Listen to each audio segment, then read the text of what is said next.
que tantas enchentes e inundações acontecem no Brasil? E o que fazer? Será que nós podemos colaborar? Enquanto eu gravo esse vídeo para você, nós estamos no início do ano de 2022. Nós estamos assistindo pelo noticiário, em vários lugares no Brasil, uma série de notícias sobre enchentes, inundações e que tem trazido problemas muito sérios para as populações, para muitas pessoas. Então, a proposta aqui desse vídeo é você tentar compreender um pouco melhor por que isso está acontecendo, aliás, por que isso acontece de maneira recorrente a cada ano. Então, vou começar já explicando uma questão aqui. Enchentes e inundações têm uma pequena diferença aí no significado. A enchente ela é a cheia do rio, quando ele chega no seu limite máximo, quando ele transborda e essa água vai para os arredores, aí nós temos umas inundações. Bem, mas de forma bem objetiva, por que isso acontece muito no Brasil? Falta de planejamento adequado. Isso está na cultura do nosso país. Quando a gente estuda aí, a história do Brasil, a gente percebe que desde que os europeus chegaram aqui, que várias culturas foram se misturando, que foi formando o Brasil da forma toda como aconteceu, um país que durante muitos séculos foi colônia de exploração. Então, essa palavra planejamento aqui, ela não existia no dicionário aí para a formação do nosso país. Então, o Brasil é uma república jovem, e a palavra planejamento ela está começando a ser cogitada, tem pouco tempo aí na nossa cultura. Então, quando nós falamos de problemas ambientais, e inclusive no que se refere aqui à questão das inundações, que é o nosso assunto principal, é fundamental que haja um bom planejamento das áreas urbanas, conhecendo bem as características naturais do lugar e o comportamento da natureza. Assim, tem jeito de evitar inundações, sim. Só que do jeito que as áreas do Brasil estão agora, para a gente reverter essa situação é muito difícil, mas não é possível, Então vamos lá. E como é que seria esse planejamento conhecendo bem a natureza? A primeira questão é conhecer bem o clima e as estações do ano, tá? Por quê? Como nós temos uma cultura do imediatismo, aí uma pessoa vai construir num determinado lugar e está na época de seca naquele lugar, está na estação climática do ano, que tem pouca chuva naquele determinado lugar. Muitas vezes a pessoa não pensa que em determinada época do ano vai chover muito. Como é que vai ficar isso aqui? Então, a gente tem que conhecer bem o clima do lugar e tem que saber que os rios, os cursos d'água, eles têm um espaço que a gente chama de calha menor e uma outra de calha maior. Então, é da natureza do rio, é da natureza dos cursos d'água que na estação mais chuvosa do determinado lugar onde esse curso d'água está, ele fique mais cheio. E quando ele ultrapassa um pouco sua calha maior, nós vamos chamar esses espaços, essas áreas de planícies de inundação, várzeas ou vargem. Tem até muitos lugares no Brasil, muitos municípios até que tem esse nome, Vargem Bonita, na região da Serra da Canastra, do Rio São Francisco, Vargem Grande. E tem vários lugares com esse nome que já faz uma referência às características naturais daquele lugar ali, E evitar construir nessas áreas de várzeas e nos fundos de vale. Então tem que conhecer bem a natureza do lugar no período de um ano, que é quando nós vamos ter o comportamento aí das 4 estações do clima. Outra questão que, infelizmente, ela é extremamente recorrente no espaço urbano brasileiro são as avenidas, que chamam de avenidas sanitárias, que é feita e seguindo os cursos d'água. É muito comum. a cidade começa a se formar na margem do rio por questões naturais, né? Isso é da história da humanidade.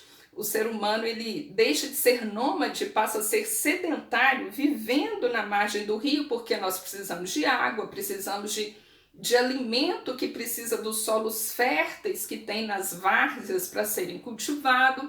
Só que o mundo hoje está muito diferente. O mundo hoje não é só agricultura e pecuária que existe uma grande industrialização, um grande processo de urbanização.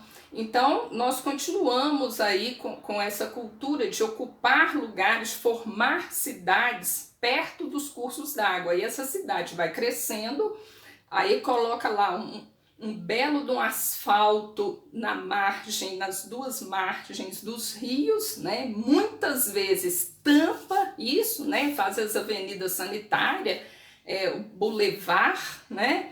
Aí quando a água vem, o que acontece? A gente tendo um grande espaço urbano, nós temos uma quantidade imensa de solo impermeável. Então essa água ela vai descendo para a parte mais baixa, vai descendo. Aí os rios, eles enchem muito rápido, né? Porque essa água ela não encontra lugar para penetrar.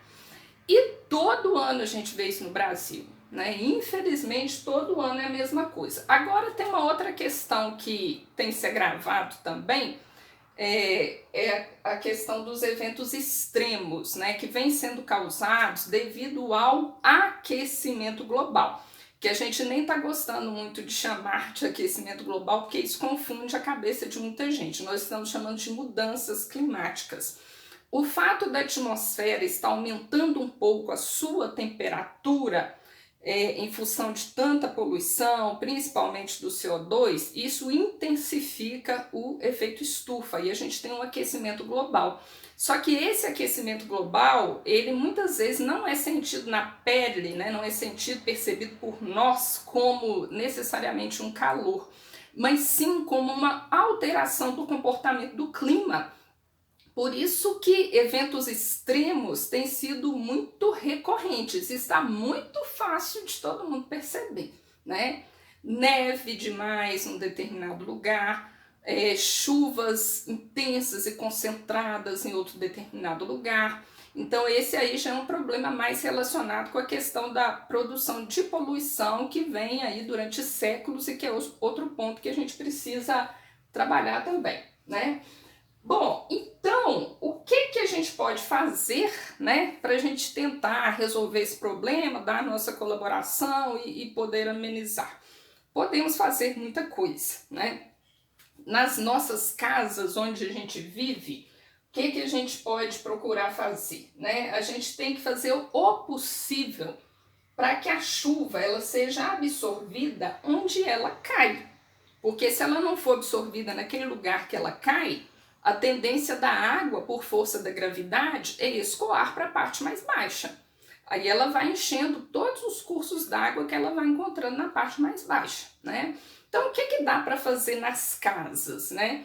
É claro que tem que ter boa vontade, gasta dinheiro, tem que ter investimento, né? Tem que ter muita consciência ambiental, né? Quanto mais pudermos deixar solos permeáveis nas nossas casas, com gramíneas ao invés de cimento, a chuva estará penetrando ali.